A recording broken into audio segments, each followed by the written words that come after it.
దేవుని ప్రేమ, ప్రభు అయిన యేసుక్రీస్తు కృప మన మీద అందరి మీద యోగ్యుడుగా ఆయన మహిమ ఉంచునుగాక.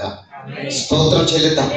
ఈ సమయం మరి చక్కగా కీర్తనల గ్రంథం 3వ కీర్తన గ్రంథం చక్కగా ఇక్కడ రాయబడిన మాటను చూస్తే 4వ అధ్యాయంలో రాయబడింది.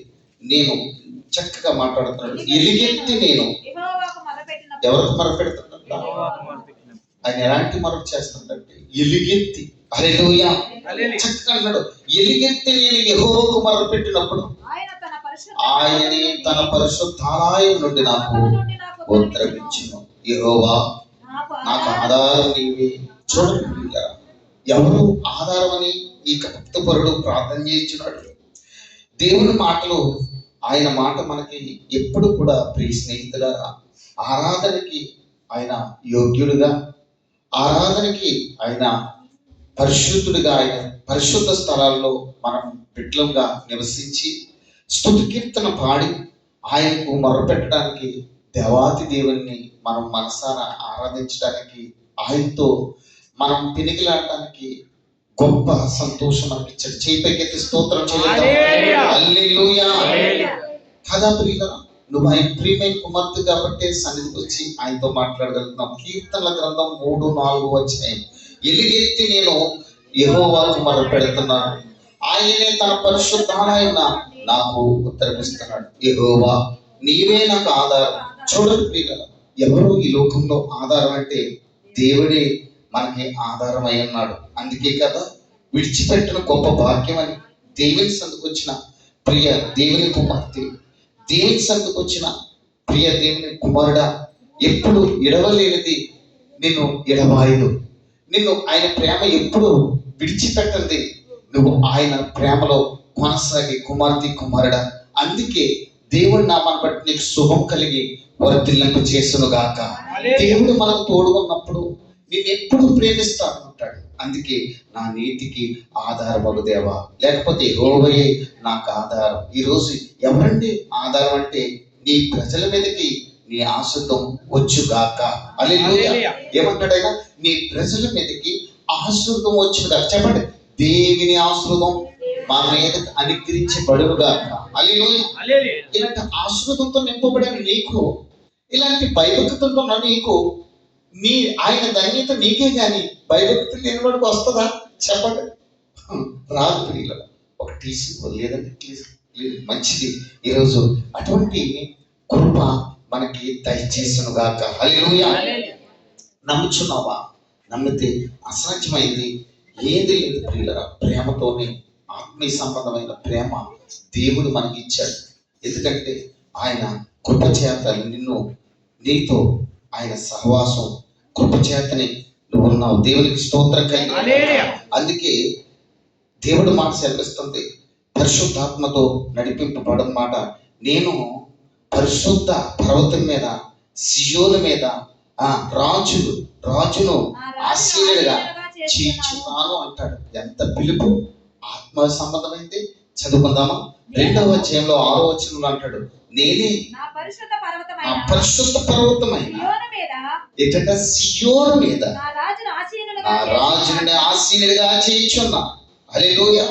ఇప్పుడు నువ్వు కూడా ఆయన పాదాల దగ్గర ఉండి ఆ తండ్రిని పరిశుద్ధుడు పరిశుద్ధుడు నిత్యము ఆయన ఇచ్చిస్తావు తప్ప నువ్వు తగ్గించుకునే ఉంటున్నావు. నీకు కావలసిన దివ్యమైన ప్రేమ, ఆయన అత్యధికమైన కృప నీకు ఇస్తాడు. హల్లెలూయా.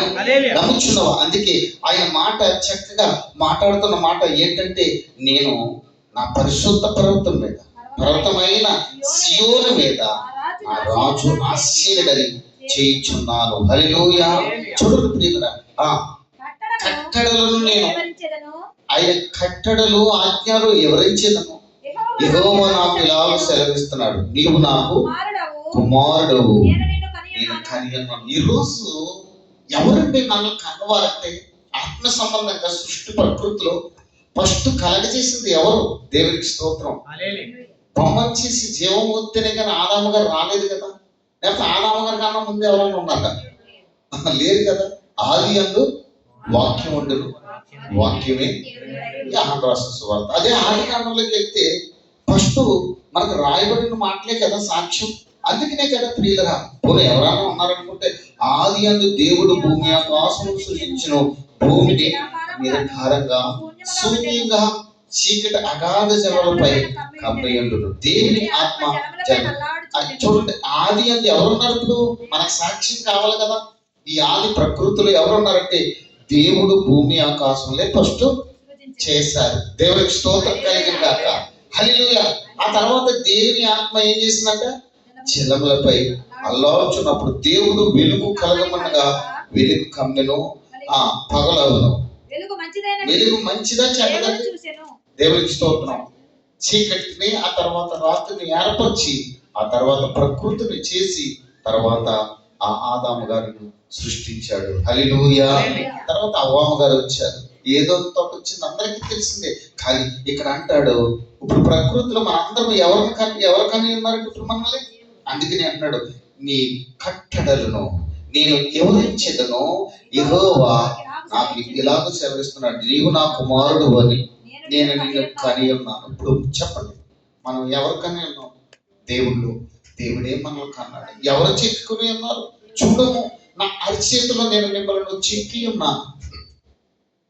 జీవాధిపతి మనకు ఆధారం ఉన్నాడు. ఇప్పుడు అందుకే నేనంటాను, నా నీతికి ఆధారమగు దేవా, నేను నీకు మొర్ర పెట్టినప్పుడు నాకు ఉత్తరమేమో. హల్లెలూయా.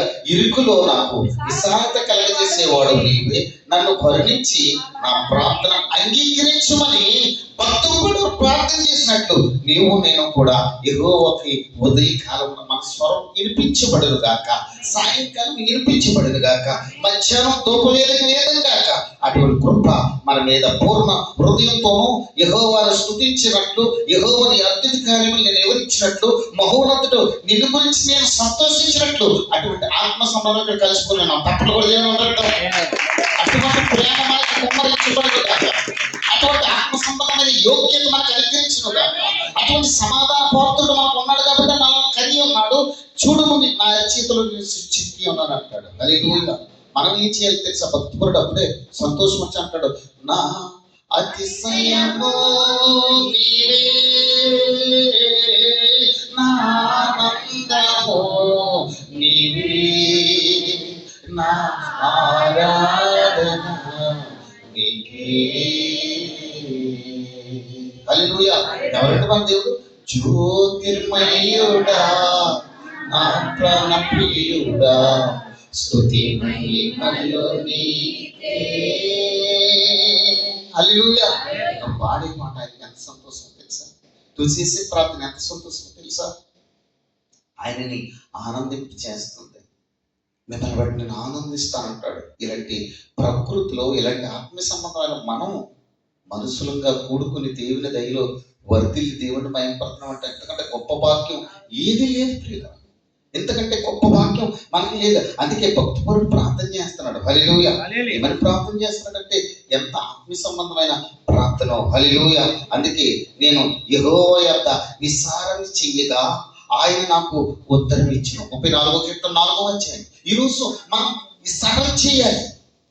ఈరోజు దేవుని దగ్గర కొనియాడబడాలి. చదవండి 34:4 కీర్తన గ్రంథం. నేను యెహోవా యొద్ద నేను విచారణ చేయగా ఆయన నాకు ఉత్తరం ఇచ్చును. నాకు కలిగిన భయములన్నిటిలో నుండి ఆయన నన్ను తప్పించు. తప్పకూడదు దేవుని ప్రతాం. ఈరోజు ఒక్కొక్క విషయంలో భయపడిపోతా ఉంటాం, ఒక్కొక్క విషయంలో దిగులు పడిపోతూ ఉంటాం, ఒక్కొక్క విషయంలో ఆధారమే లేదన్నాక వెళ్ళిపోతూ ఉంటాం. ఆయన అంటాడు కదా, భక్తిపరుడు ప్రార్థన చేసినప్పుడు యెహోవాయే నాకు ఆధారము. హల్లెలూయా. ఆయన అంటాడు, చూడు నువ్వు నా కుమార్తెవి, నువ్వు ఎందుకు భయపడుతున్నావు? ఈ రోజు ఇక్కడ వాక్యాలు చూస్తే దేవుడు ఎవరి దగ్గర నువ్వు విచారించి చాలా మంది మనుషులకు చెప్పుకుంటే సంతోషం అనుకుంటారు. కాదు, దేవునికి చెప్పుకుంటే నీ మనోనేత్రం అన్ని విచారణలన్నీ ఆయన కుదర్చబడగలిగిన వాడు. అందుకే యెహోవా దగ్గర నేను విచారణ చేయగా ఆయన నాకు ఉత్తరం ఇచ్చును. నాకు కలిగే భయములన్నిటిలో నుండి ఆయన నన్ను విడిపించును. అటువంటి విడిపింపు కావాలంటే, నీ కట్టుబడులు విడుదల చేయాలంటే యేసు రక్తం నిన్ను పవిత్రపరుస్తుంది. యేసు రక్తం నిన్ను నీతిమంతులుగా చేసింది. యేసు రక్తం నిన్ను ఒక స్థానంలో నిలబెట్టింది. యేసు రక్తం నిన్ను జ్ఞానవంతులుగా నిలబెట్టింది. యేసు రక్తం నీ పాపాన్ని పారదోలింది. యేసు రక్తం నిన్ను నీతిమంతులుగా తీర్చిదిద్దింది. అటువంటి ప్రేమలో వర్ధిల్లుతుంది కాక. ఆయన ఇచ్చిన అధికారం